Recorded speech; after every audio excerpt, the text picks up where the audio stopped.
Welcome, and thank you so very much for joining me on another episode of Talking Cloud. Now, you know, this is where we talk about cloud, anything cloud, everything cloud, no holds barred. And I mean, come on, really, we're talking about technology, we're talking about computing, because it's hard to find any of those aforementioned that don't somehow have something to do with the cloud, one way, shape, or form. I mean, it's just so ubiquitous and pervasive. And I have told you so many times, and I know I live up to it. I'm just the Gilligan in this equation. My guests are always the professors, the ones that really are just unbelievably bright, smart, innovative, great people. I feel honored because I've been in the biz a long time. I just have had such a great opportunity to meet so many great, smart people. And today is no exception. Now, I know Dan from when I returned to Checkpoint and was, at Dome 9, but never really, truth be told, I never worked like intimately with him on projects for any extended period of time or anything. But mad respect for the guy, because every time he spoke, he was kind of like E.F. Hutton, everybody listened. And he played instrumental role in, I think, shaping a lot of the services that now we at Checkpoint refer to as IGS. And so, I'm super excited to have Dan Wiley. Now, Dan is the CEO and co-founder of, it looks like it's his own company, or him and some other folks, called LogSeam. I got that right? That's correct.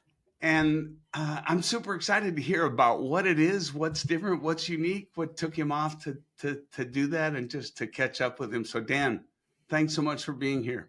Hey man, it's a complete pleasure. I've kind of disappeared a little bit trying to build something, and it's really awesome to reconnect. I reconnected with a bunch of people at RSA, and that was really fun. And then this came out of the blue, and I'm actually kind of happy to reconnect with all of my great friends that we made at Checkpoint over the years. Yeah. So, and Grant, you're definitely one of the key folks that I love working with. So I appreciate that, Dan. So, here's the thing. This is while it's not a Checkpoint podcast, certainly we have a lot of Checkpoint listeners and followers. So I thought, having you on the program would be awesome, because you were really, I think, very instrumental in what I kind of refer to as the caveman years for Checkpoint, as they, started to cut their hair and get civilized. And I don't mean that condescendingly, but let's face it, that was just not our game, right? Yeah. That wasn't what we did. But, talk a little bit about how you kind of thought about LogSeam, what LogSeam's all about, where you saw the opportunity, and what you're up to. Yeah, so I think I'll start with just sort of the background of the problem and what we observed while we were at Checkpoint. So just for viewers and listeners to kind of get a background, I've been doing this cyber thing for 30 years. And I kind of go back and I look at it and like, am I that old? Yeah. I looked at your profile, brother, and I saw in 96. Yes. You were a security engineer or a developer, something like that, if I remember correctly. And I'm thinking, that's early in the ball game to put yourself in that bucket, right? Yeah, because that bucket was really not even defined. Exactly. So I had the great fortune to be hired by a gentleman by the name of Vint Cerf. And anybody who knows Vint wrote TCP/IP. And he was the lead architect for MCI. Mm. And at the time, I literally was right out of school, completely lost. I didn't know what I wanted to do because I didn't fit the mold, right? I wasn't a coder. I knew in my heart of hearts that I wasn't going to be a developer. Right. And I knew I wasn't a database administrator, and I didn't know this mainframe stuff didn't make any sense to me. So I was really lost. And I'll tell you, Grant, this is going to date me even further. I literally looked up in the want ads in the classifieds in the paper that you get from the store. Yep. that you looked at. We can talk. And I found this job at the MCI Pentagon City Hosting Center. And the beautiful thing of it is it's literally right next to the Pentagon, right? Like you could overlook the Pentagon. It's the closest building to the Pentagon. And we were tasked with building the first web hosting site, a tiny little data center from a leftover mainframe that was removed. And we had this room, and I was responsible for monitoring and operating the systems. And one day, I actually wrote my way out of that job because I could write a system. I knew enough about scripting and coding and Linux and all these things. I actually figured out how to do my job. And one day, a gentleman tapped me on the shoulder and said, "Hey, Dan, what are you doing?" I said, "Well, I'm writing this program because we're putting access lists on the router and the networking guys always get it wrong. And I'm writing a little script to make sure that the access lists are right." And Vint says, "Hey, I didn't know it was Vint. I didn't know the gentleman at all. I mean," and then he said, "Well, how would you like to be on the security team?" I'm like, "Security? Ooh, that sounds kind of cool." And that was it. Like that moment, my entire existence sort of continued, right? Like I knew exactly what I wanted to do. And even at that moment, we found a problem, which was you had all of this data coming from all of these systems. And we needed to analyze it. We need to understand it. We needed to contextualize it. We need to respond to the alerts that it was giving us. So so quite a bit different than today. Oh, yeah, right. It's the same shit, guys. Like, I mean, I'm just going, man, is this a rinse and repeat? Exactly. And this was 1996, right? Yeah. So we had one of the very, very first the Microsoft intrusion detection log analysis system or something. We had some terrible name for it. It didn't really matter. But the point is ever since that moment, we've been struggling with all of this stuff, like from a security operations perspective. Yeah. And then fast forward. The other thing I had to mention, Dan, is you were in SecOps long before anybody even said that word or acronym SecOps. That's right. I mean, really. Yeah. I spent a few minutes. So since leaving Checkpoint, so I left in August of last year, I actually spent a few minutes to try to write down some of the most memorable cases I've had in my career. And the funny thing is back in 96, I remember some very big intrusions, but we didn't have, an IR team. We didn't have policies and procedures. We didn't have any of that stuff. We literally had to, do it by the seat of our pants. Yeah. And yes, I've been doing this for 30 years of being tip of the spear. And that kind of realization and understanding the lessons that we've learned over 30 years of this. Just for edification of those listening, Dan, because some might not know, tell them what you did for Checkpoint and the background, so people know, you're the real shit. So I don't know about that. I just Well, you've certainly walked through plenty of it, I guess. How about that? Yeah, that's true. So I've had a relationship with Checkpoint since 1996, 97. And all that time I've been using Checkpoint in one way or another. But right before I joined Checkpoint, I was helping the Department of Health and Human Services here in DC secure their infrastructure, create architectures, take their security infrastructure up. And one day I went to Dorit after presenting at a Mexico CPX as a customer. I said, I think I need to try something new. And she said, "Man, I've been waiting for you to come to me for like 20 years. Where you been? Where you been, boy?" And I'm like, "Well, I don't know. I've just been playing around." Anyway, at that time, we really didn't know what to do with me. Honestly, we were trying to figure out what to do with my skill set.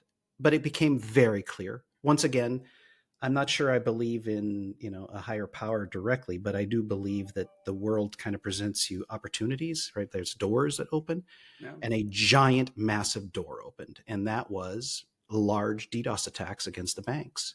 Mm. And at that moment, myself, Avi, and Dorit kind of came to the conclusion that we needed an incident response team. So we built an incident response team. I was the very first person. We built it from zero to I think Checkpoint was, when I left, about 30 or 40 IR analysts. And we really built a great program. During COVID, not that I got bored, but we got to a point where there were so many cases and so many things that needed our customers' help that we formed the managed detection response business. And it really took off like a rocket. Like it was really one of the most aggressively built, both internally and externally, solution I've been part of. And it was a lot of fun. But we saw problems, and we thought we could solve some additional problems on top of what we saw at Checkpoint, and we decided that we should try it ourselves and see if we can't build some solutions to solve some of these fundamental issues that we're seeing in the space. And that's how LogSeam started. Cool. So talk more about LogSeam. You're running the place, CEO, co-founder. And I understand. I mean, I've been there. I mean, you start out, and when I bought MetaInfo back from Gil and Checkpoint, it was me and two other guys.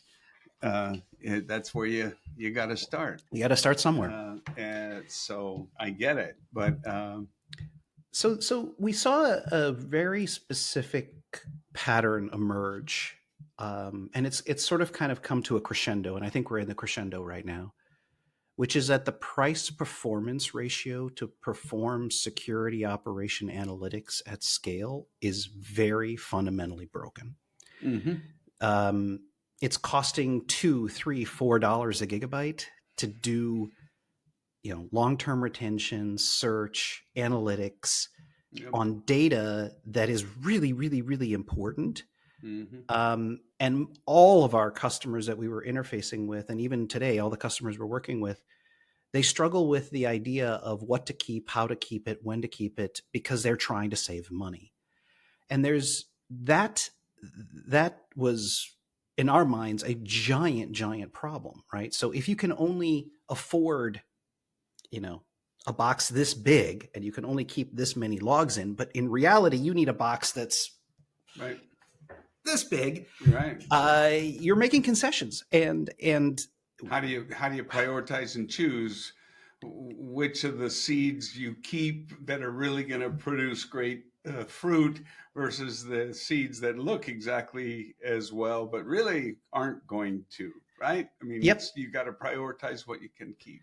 And there's a fundamental shift afoot in the security operations space where AI, ML, yep, and different analytics components and operational paradigms are being introduced where the traditional models of log retention, analytics, and search don't work. Right. They just fundamentally do not work. So we set out to... Why? Why? Because things are simply too dynamic?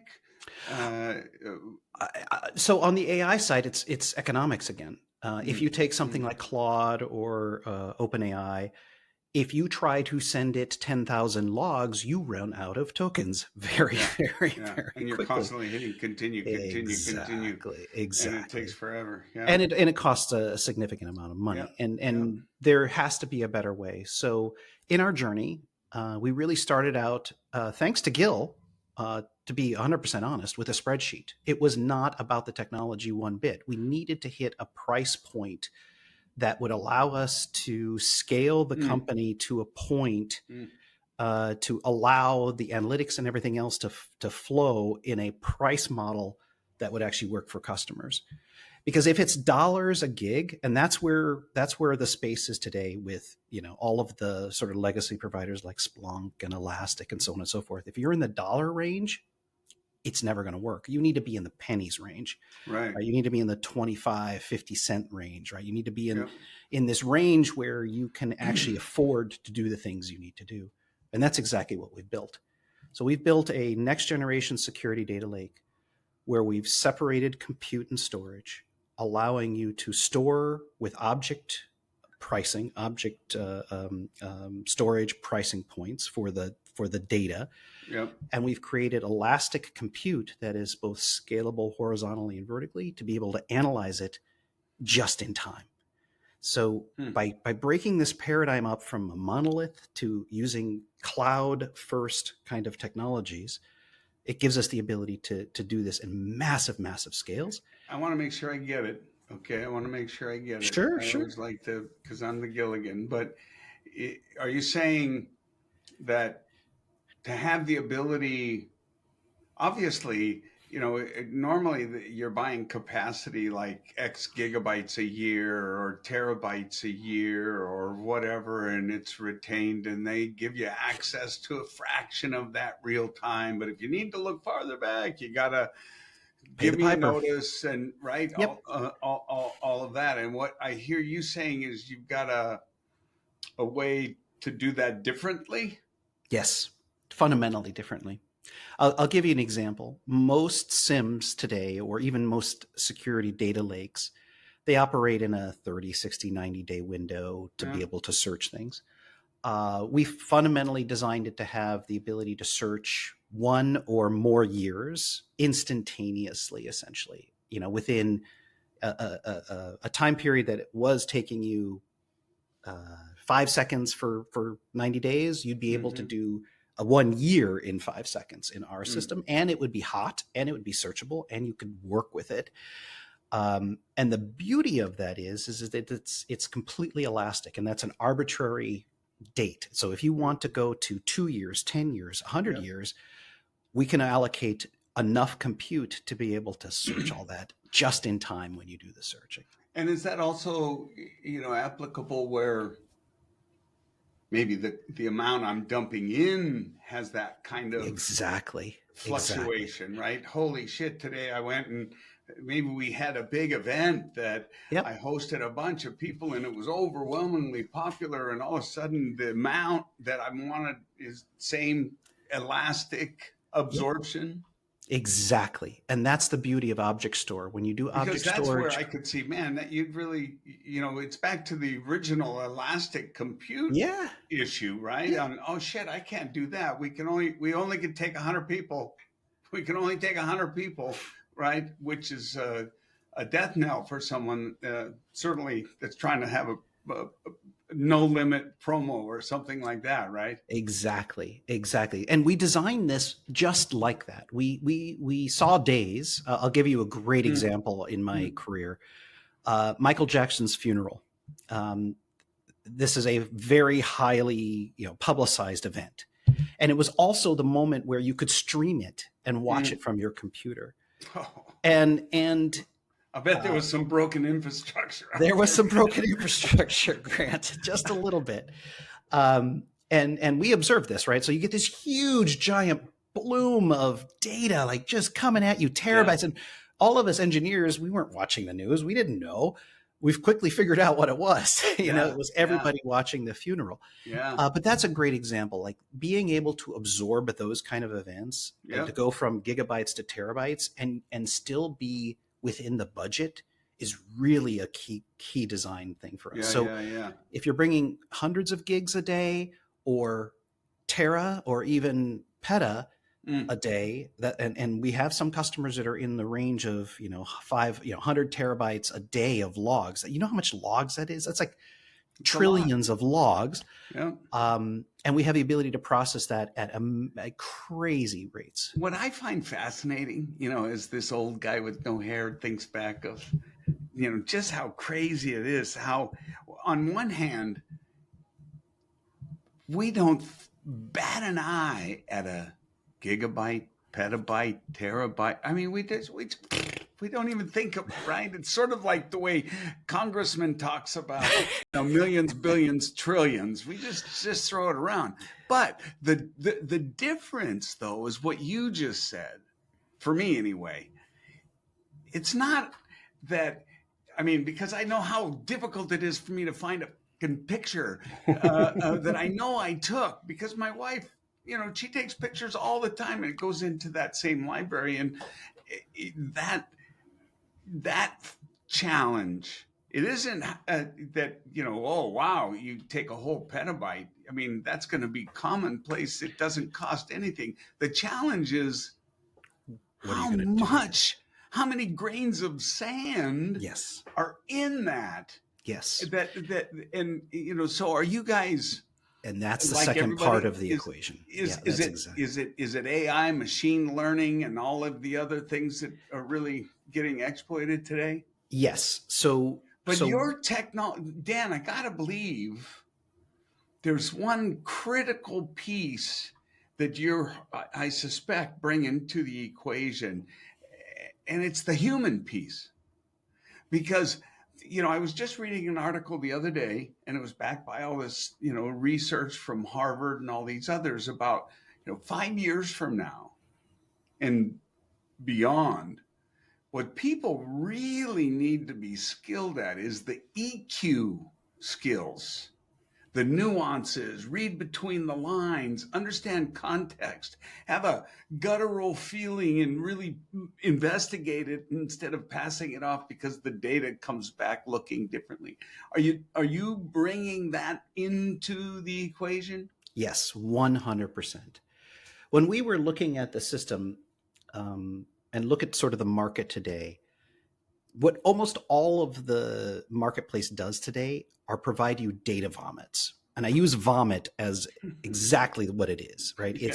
I type in a query, and then It's I give early you vomit though, Dan. It's not an hour or two after I've had my meal. That means you've digested, it's right? It's early vomit because it's you bad. see all of the God, different where the hell is stuff. this conversation going, Greg? I'm Anyway, sorry, but you know what I no, mean, I right? opened the door. It's all my fault. I'm so Yes. sorry. Um, but essentially, we didn't want that to be the norm. You Mm, need that. So there are moments where you need the data, and you just need totally. the data. So you can type in a query in our system, and you get it. Okay, fine. But we felt that that was really a limiting component. So we actually came up with an idea that we called spaces. And spaces becomes this canvas that allows you to be an artist around your data. Ooh, I need to use that. And the point is that yes, it's a mashup between things like Figma and BI tools and analytics tools and forensics tools, but it becomes this place where multiple users can work on an evidence board or a Mm, flow or something visual that allows you to connect things, because we will not be able to process mm. petabytes of text. Our brains are not wired this way. Mine, listen, brother, there's different people too, right? And I am so not a text guy. I'm a Yep. picture guy, I'm a Yep. vision guy, I'm an analogy guy.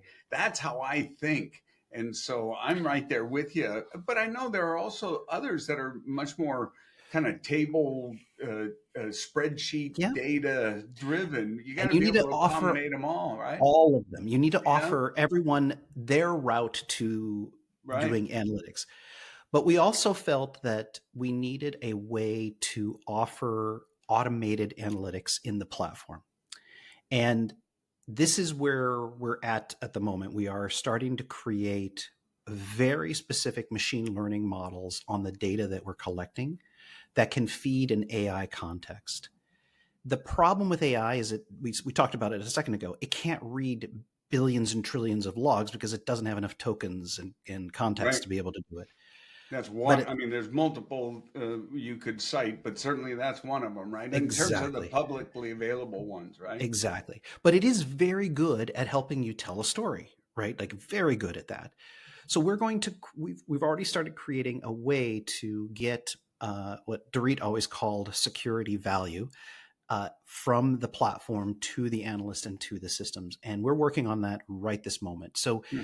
it's not a rules engine per se. It's more of a model engine that you can model data on that gives you context and understanding. Hmm. In the security space, security operations space, you really have a couple ways to get alerts for things to work on. You could have, you know, this IPS alert went off, or this email was a phish, and then you start a phishing investigation, Yeah. or you Well, there's have a certainly no shortage. yeah, you There's got no no shortage shortage of of that. alerts, right? I mean, that's for Exactly. damn sure.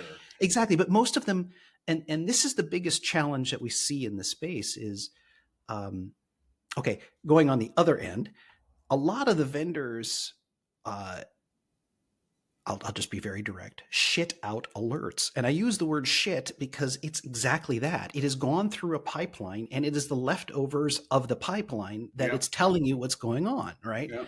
And the problem with security operations is that if the output of the product that you're observing is bad, or not necessarily, or it's missing context, then your whole cycle is broken, right? Like, Right. so it's sort of the poison tree analogy, right? Like it just, the fruit of the poison tree just kind of poisons everything. Right. And that is the fundamental problem with this. So what we're trying to do inside of LogSeam is also get to the original data as Right. much as humanly possible. So we're going to take in every data source that we can get our hands on inside of LogSeam to start creating a correlation and an ontology that touches everything. Mm. So it's not just security data, but it's also financial data, HR data, legal data, maybe your OT IT data, your manufacturing line, your logistics line, and bringing all of that data to create security models that allow you to see risk across the entire business, not just the output of the products, but to actually design a security operations model that encompasses all the data sources. And the only way we could have done that is to get the price point to such a point where you can observe the big picture. Right. And that's what we're doing. Right. Right. I mean, it makes a lot of sense from the price point. I mean, it's kind of you have to have the price down in order to be able to have your mouth open big enough, to be able to. I see those big giant whales out in the ocean, right? They have, or the whale sharks. Is that what they are? Yeah, the And whale their mouth, sharks, even the blue just, whale. I mean, and they their eat mouth is krill. just enormous. Yep. And they manage to take it all in. So tell me, it seems like that the SIEM space overall, and the Splunks, and that whole kind of space has been going through some changes, let's say. Yeah. Yep. That is Talk a exactly little right. about that, what's going on, and why the changes, and Yep. where you guys are seeing the opportunity. So we see that the monolith is starting to be fragmented. And the monolith is sort of your traditional SIEM model where you have I'm all going of to your take data. everything. Yeah, Yeah. it goes into everything, and Yeah. it's the one thing that has everything. Well, And on one hand, you could argue. I mean, you remember Shira Shamban. yeah, I love Shira, and that was one of the things she used to say is, the fact is, everything you want to know, every answer, it's in your logs. yeah, But you know, and I know that you just can't get to it. if you have verbose logs, the question is, when do you look at them? How do you Exactly. look at them? How granular do you look at them? How do you analyze them?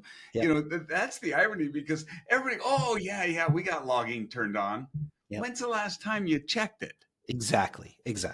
So what's happening is that the SIEM is kind of being separated into individual categories. So we have a big category that I call the pipeline companies, right? And that's probably not the right Gartner term, but the ETL, the pipeline, the folks that sit sort of in the middle that connect the products and then route logs to wherever they need to go. Mm-hmm. So Cribble is a great example, Mm-hmm. Monad, Tinsir. There's a whole bunch of these players that do message routing between sort of the center thing and the things that you want to go to. And they do some cool things too, like log compactation and maybe enrichment and maybe even alerting, right? Maybe they can even do some, forward this to alert and things like that, right? So it's the big broker in the middle that manages the data points and the routing of the messages. So that's happening today, right? So that market is really starting to take off. And Cribble's like on fire. I mean, they are. They're doing some really cool things.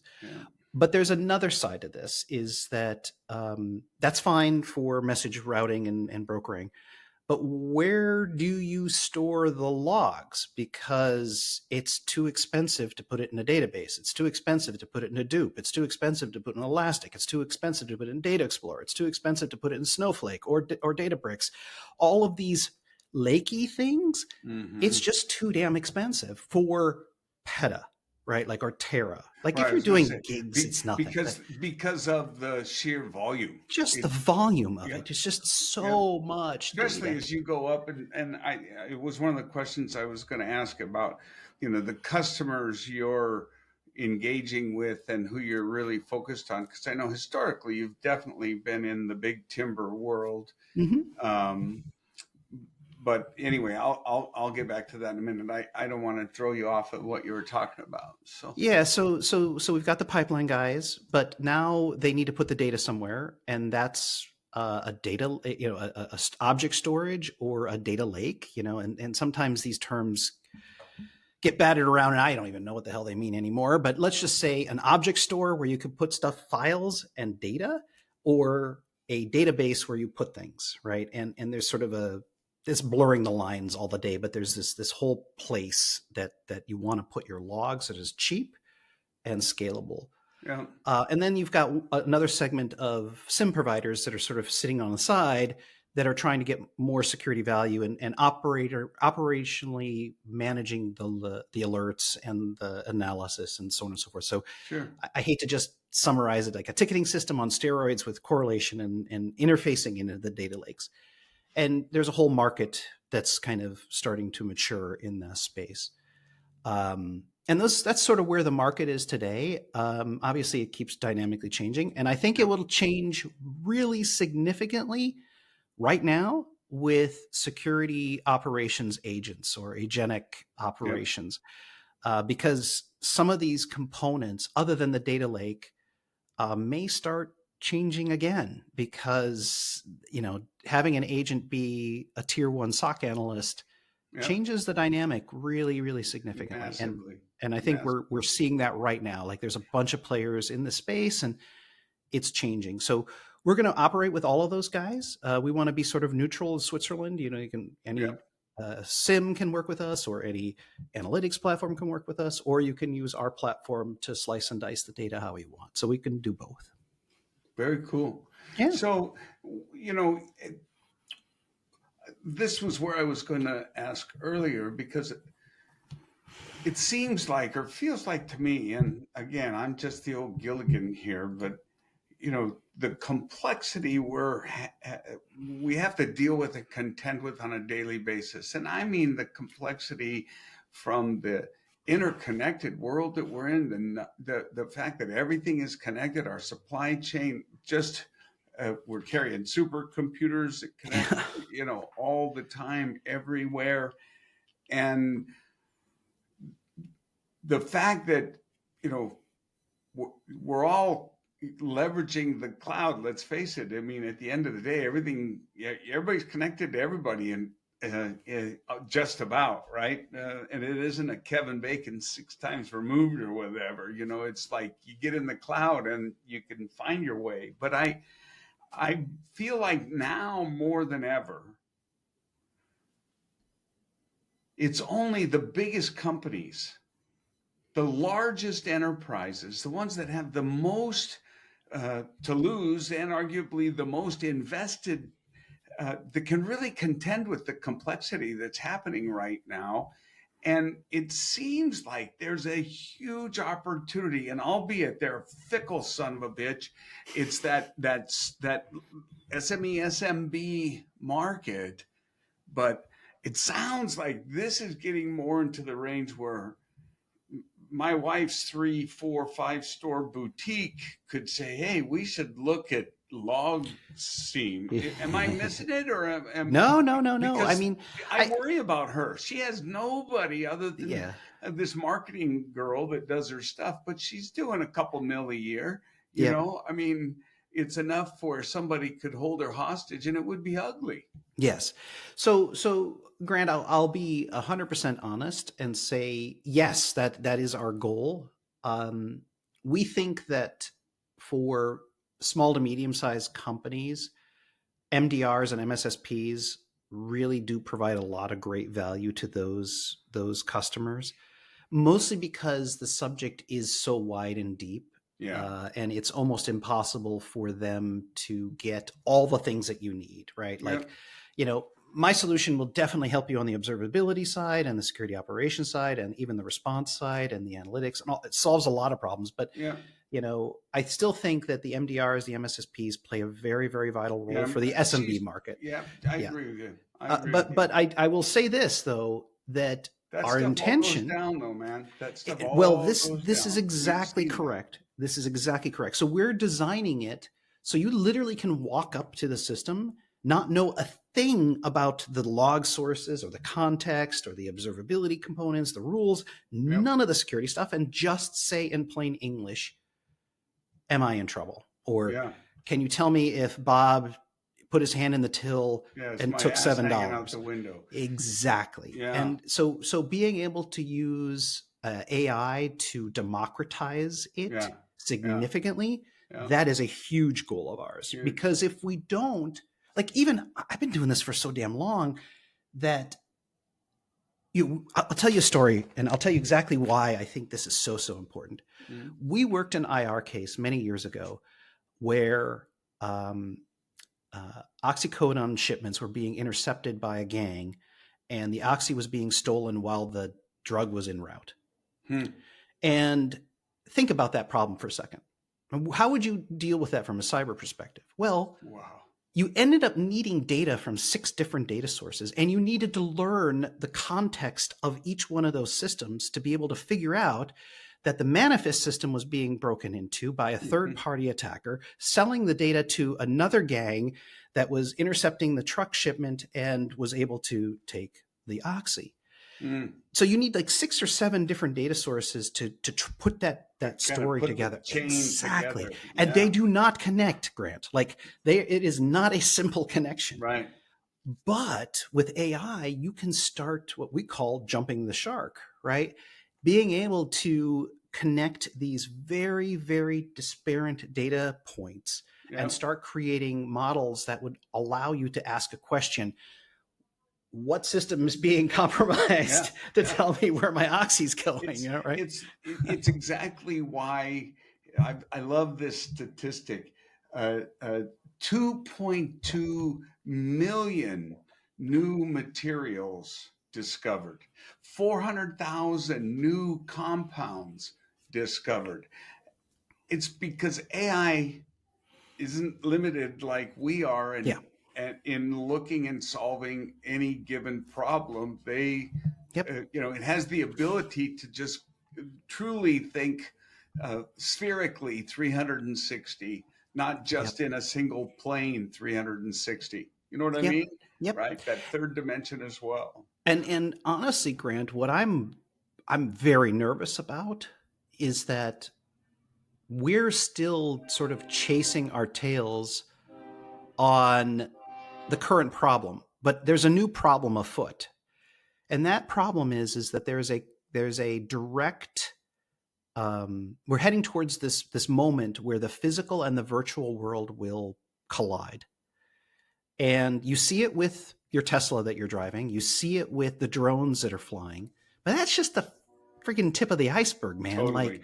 And how, from a security perspective, like someone like an IR analyst or a SOC analyst or someone who's managing threat on a day-to-day basis, how are you going to connect these two so disparate systems, a physical system and a virtual system, to be able to understand what threat and risk and mitigation and response and all of those words mean in the context of these two worlds coming together? Especially when you consider me in this world, I look like this and I talk like this, but that's exactly what I'll look like and sound like in the virtual world. That's cool. And I mean, I obviously I'm oversimplifying it, but the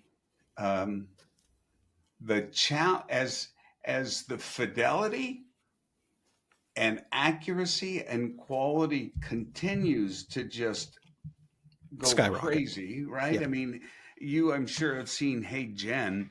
I've had a lot of fun with that. I mean, I even subscribed for $21 a month. So I could do full 5-minute just because it's so fun. Now, it's a perfect example also of if you go back and you look at, say, a video of Will Smith eating spaghetti in 2023 or 2021, right? The first iteration out, it was gross, it was Yeah, it was terrible. horrible. And in the new one, it's difficult at times to discern. Uh, and and when you think about how the nefarious think, although I'm not good at it, but I try, uh, on how they'll exploit this technology. We've already seen it. It's like a gas. Yeah. What? My grandma got a phone call and it wasn't me. And so, uh, how are we going to combat that? Am I going to have the tools that can really truly discern if something was created using some AI technology? Is there some watermark in the MD hash or something that I can see? Because that's where I really, as the Gilligan in me, I go, Demony Christmas. We're going to get to a point where it's so good. And the fact is, it's so good and it's just using the same language I use. And I've taught it how to speak and write like me because everything I put into it is how I write and speak. So everything it's given me back because I've said write like me. Uh, how are we going to know? How are we going to be able to discern? So today you can't. I mean, I'm simplifying it greatly. Yeah, I mean, of course you can't, because sometimes the first thing you do is you read that first paragraph of an email and you immediately know you didn't write this, right? I mean, there's that. So look, I think there's a couple things that I'm hopeful for. I think we'll get more and more technology to be able to watermark, identify, deal with the AI fakes, but at the same time, it will increase. I think the bigger challenge here, and I have hope because I think the human species has the ability to adapt. I think that's one thing we do have the ability to do. The only problem with that is it takes generations typically for us to adapt. Yeah. And we don't have generations. We have like 7 minutes. That's right. That's right. And maybe that's even giving ourselves so too much credit. It's true.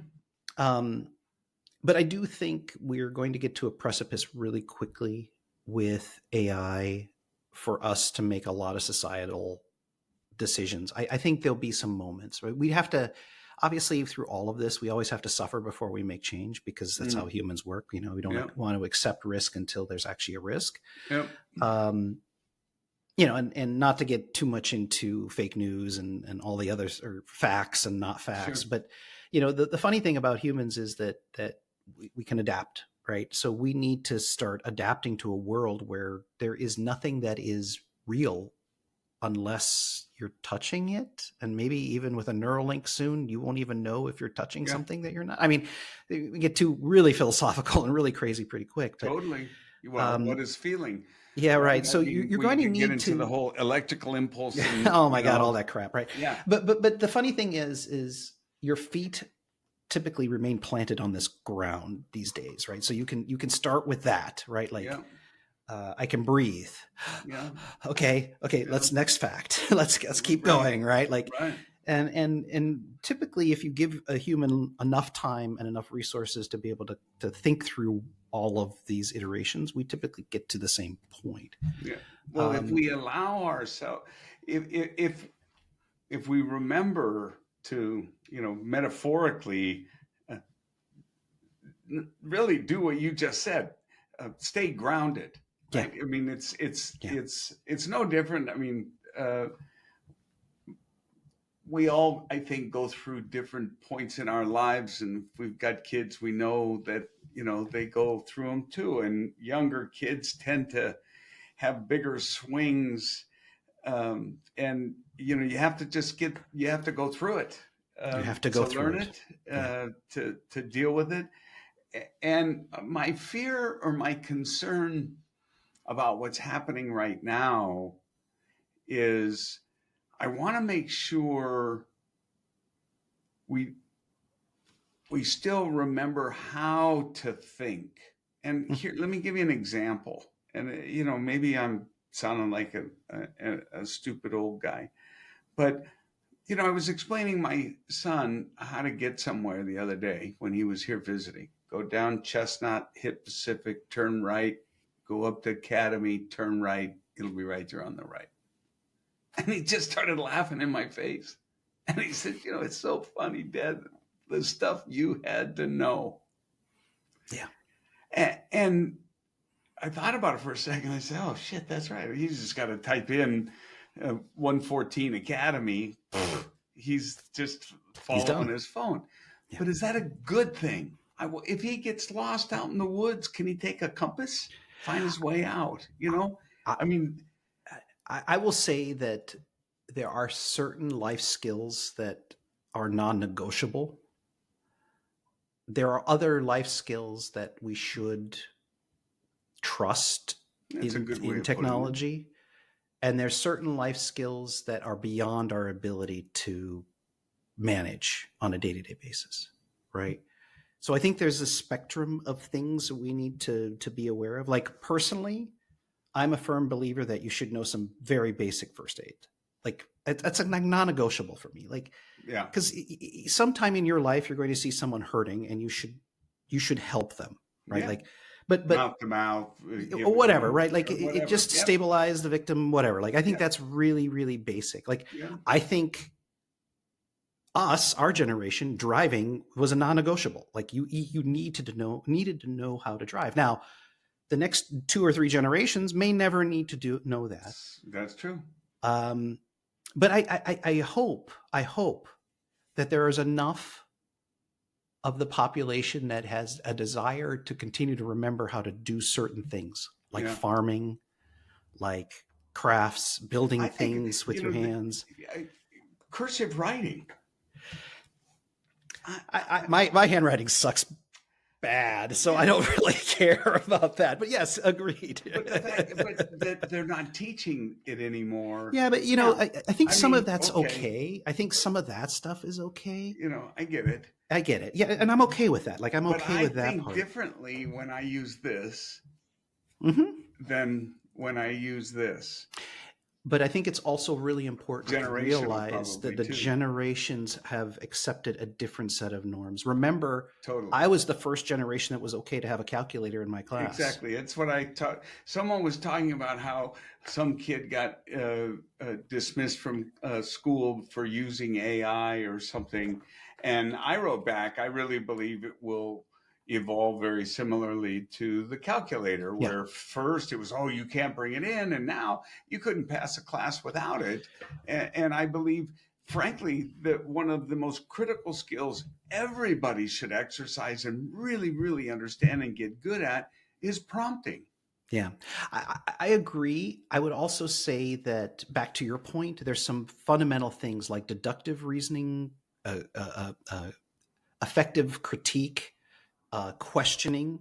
I mean, my entire career has been, well, explain it to me. I don't understand why, or, I don't accept just the answer. I need to understand the background of the answer. And that's a security mindset, right? Like I don't immediately accept the answer. I want to understand the answer. And I think if we continue to grow that nurturing of truly wanting to understand or questioning it. And I'm not saying question authority and things like that, although sometimes you should. I hear you. And I hope everyone exercises when interacting and discovering or learning something new or different, that they do understand with that next prompt. Explain that to me. Exactly. Because that's the power we have in this assistant that knows everything the internet knows. I mean, I just fear sometimes it's going to be so convenient and easy and accurate. And what's the answer? Okay, copy, paste. Obviously, we know hallucinations, all that other stuff. But I'm just merely saying, that modus operandi of just not taking it farther to enrich myself, but merely to check the box and answer the question. Agreed. You do need to understand I think at least the theory and the reason for the exercise to begin with, and understand the input and the output. I think, even now, I mean, I've always struggled with extremely basic math, but very complicated math, I'm very good at. I never could really understand that myself. And my brain is a very different, like it's a very different brain. So I wait a accept minute. that. 2 + 2 = 4. You got to get a pen and paper. But the algebraic equation, EMC squared, you can solve that one, no problem. Yes. Yes. And I'm dyslexic, so it's hard to explain that, but I've formulated my brain in such a way to be able to do that. But my point on all of this is that I think we're definitely going through a giant upheaval. And honestly, I spend a lot of time in AI. The whole team does, and we see some very, very good things, but we also see some very, very bad things. And we're still on a journey right now. So I wouldn't jump to conclusions that the AI is going to take over the world tomorrow. I think we still have a ways to go before I worry about that. Yep. But I definitely see some things on the horizon that if we don't sort of formulate our lives in a certain way, I want to make sure that we can see it escaping the box instead of, not, getting it on the back end instead of the front end. Yeah. But I don't know. I mean, that's the idea behind LogSeam, is to be able to take all of this ontology, all of these different subjects, and start creating a different kind of security operations paradigm across all of it. So where are you guys at, Dan? Are you available? Are you in Yeah, beta, so 1.0, we're 10.0? Where are you at? we have a couple of design partners that we are deploying to right as we speak. Excellent. We've only been really doing this for about 8 months. So we've got a system. It works. It's scalable. All of the core components are exactly where we need it to be. We'll do some more tweaking because we want to make sure our customers get exactly what they want. Market fit for you VC guys who are listening. Right. Do you want anybody? If I've got any listeners that absolutely, I would love to. Absolutely, Dan at LogSeam.com. Yep. And now you start to understand what with the SIEM is. We're starting to stitch together all of these data points. Yes.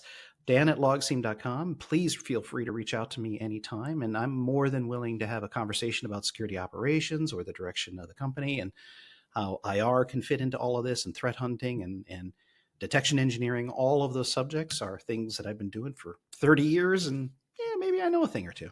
And maybe another 30. Who knows? Yeah, I don't know about another 30, but I think there's some trout calling my name in Colorado that want to be caught. There you go. Catch and release over and over and over. Exactly.